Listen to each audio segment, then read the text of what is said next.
औज़ुबिल्लाहि मिनश्शैतानिर्रजीम बिस्मिल्लाहिर्रहमानिर्रहीम।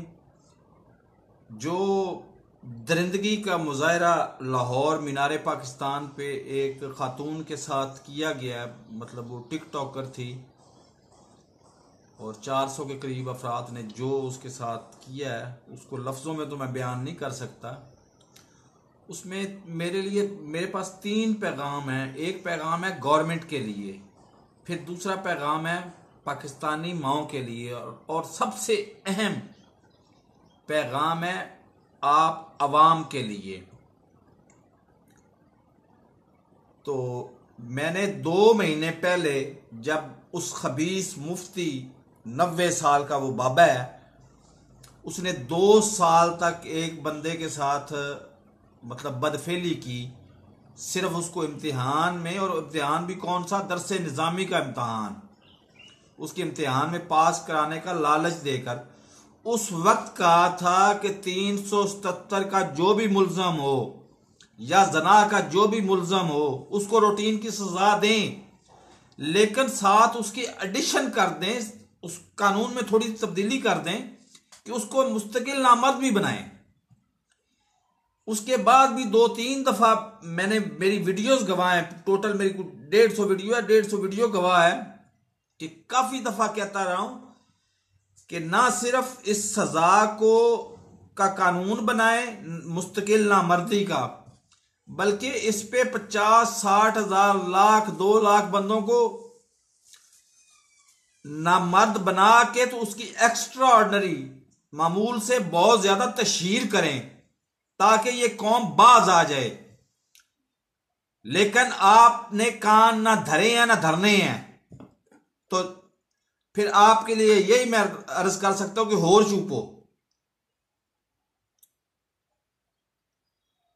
दूसरी तरफ आ जाते हैं माओ की तरफ। माओ से मेरा हाथ जोड़ के सवाल है, आप बताएं मुझे कि जब आप शादी, किसी लड़की की शादी आपने करनी होती है, तो आपको, आपके लिए दुनिया का सबसे अजीम काम ये होता है कि लड़का बारोजगार है या नहीं, दौलतमंद है या नहीं, वो बाकिरदार है या नहीं।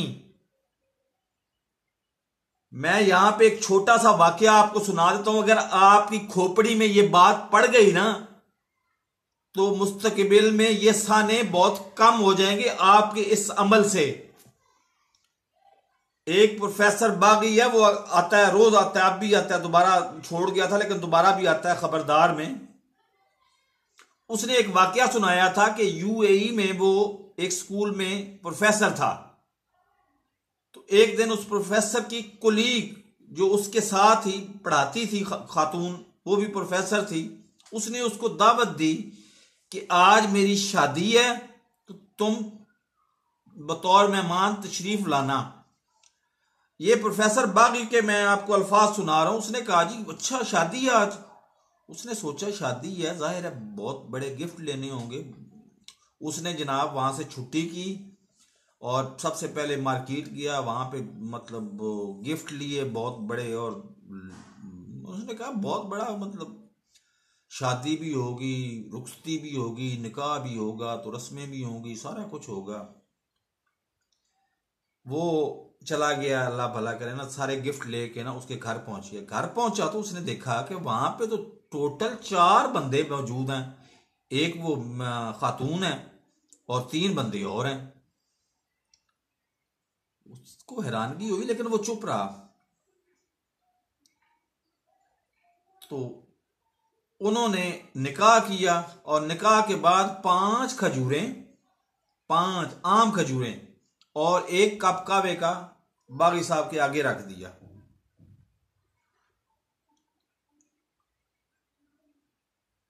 यानी निकाह इतना आसान है उधर। आप मुझे बताएं, चले छोड़ें सारी बातों को, दानश्वरों की बातों को भी छोड़ें। फर्ज करें एक बंदा, आज आपने उसके साथ शादी की है, वो आपके स्टेटस के मुताबिक है, बहुत अमीर भी है, बारोजगार भी है, सब कुछ है। आपके पास क्या गारंटी है कि शादी से जस्ट 1 दिन बाद उसकी नौकरी भी चली जाती है, उसका एक्सीडेंट होता है, वो हॉस्पिटल में चला जाता है और सारी जायदाद बेच के वो सड़कों पे आ जाता है। और आपके पास क्या गारंटी है कि एक बंदा है वो बिल्कुल मुफलिस है, बेरोजगार है, उसके पास एक टका भी नहीं है पैसा। आपकी शादी के बाद अल्लाह ताला उसको रोजगार भी दे देता है, उसको कारोबार भी दे देता है और वो दिनों में करोड़पति बन जाता है। क्या गारंटी है आपके पास? कुछ तो होश के नाखन लें। अगर आप लड़कियों का निकाह इसी तरह से मुश्किल बनाती रहेंगी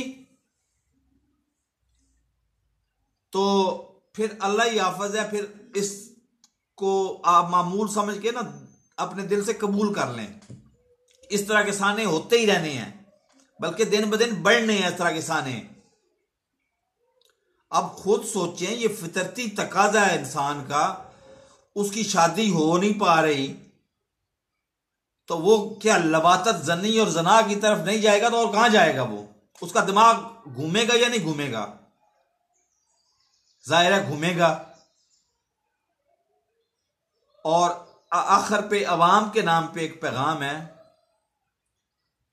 लोगों कुछ बहुत नीचे जाके ये तो साबित कर दो कि तुम लोग आदमी हो। दुनिया पूरी इल्जाम लगा रही है इस साने की वजह से। बीबीसी उर्दू सुन के देख लो, फ्रांस 24 सुन के देख लो, जो मर्जी सुन के देख लो कि तुम लोग इंसान हो ही नहीं, तुम लोग वैशी दरिंदे हो। खुदा के लिए हाथ जोड़ के मुझे तो शर्म इतनी आ रही है कि मैं आज सुबह से इस गेट को लॉक खोल के बाहर नहीं गया कि मुझे खुद शर्मिंदगी हो रही है। छोटे से मुल्क में जो फ्रांसी बोलते हैं, उनको उर्दू भी नहीं आती, इंग्लिश भी नहीं आती, उनको इस वाक्य का पता है और वो थू करते फिर रहे हैं हम पे। खुदा के लिए माओ से मेरी बात जोड़ के गुजारिश है, जो बर्बाद हो गए हैं, अगलों को बर्बादी से बचा लें। सिर्फ उसका किरदार देखें, उसकी दौलत के ऊपर ना जाएं, उसकी और किसी चीज पे ना जाएं, सिर्फ उसका किरदार देखें। और किरदार ठीक है तो उसको शादी उसी वक्त फौरन शादी कर दें। और वही 3-5 खजूरें और कावा, उसमें दूध भी ना डालें। आज अगर माए कसम उठा लें ना कि हमने 5 खजूरें और दूध डाले बगैर कावा ही पिलाना है और शादी इसी तरह से करनी है 5 बंदों के साथ ही, तो मैं दावे से कहता हूं कि 5 साल बाद पाकिस्तान के ये जो जिनसी हैवानियत सवार है ना पाकिस्तान पे, इसमें खातर खा कमी माओ के इस कदम से भी आ सकती है। हुकूमत के तो होश उड़े हुए हैं, वो तो रहती किसी और दुनिया में। माफ कीजिएगा, इस वक्त मैं किसी और कैफियत में बोल रहा हूं। तो वो तो इमरान खान के तो लोगों ने घेरा इतना तंग किया हुआ है कि उसके पास तो बाहर की आम आवाम की हवा तक भी उसके पास नहीं पहुंचती। वो तो जब घेरा खुलेगा तो फिर उसको पता चलेगा कि मैं लाइल्मी में कर क्या बैठा हूं। मेरी आंखों में आंसू देख रहे हैं आप लोग। मुझे यकीन माने, इस पराए मुल्क में जो लाखों किलोमीटर दूर है पाकिस्तान से, जिधर का कोई रहन सहन भी कोई नहीं, इधर पाकिस्तान की एम्बेसी भी कोई नहीं, कुछ भी नहीं है इधर, इसके बावजूद मैं जब बाहर निकलता हूं तो लोग मेरे ऊपर थू थू करते हैं कि तुम लोग, ये तुम्हारा ये किरदार है। इंग्लैंड में हम बदनाम है, फ्रांस 24 हमें जलील कर रहा है, बीबीसी उर्दू को आप सुन के देख लें, इंग्लैंड में हम बदनाम हैं।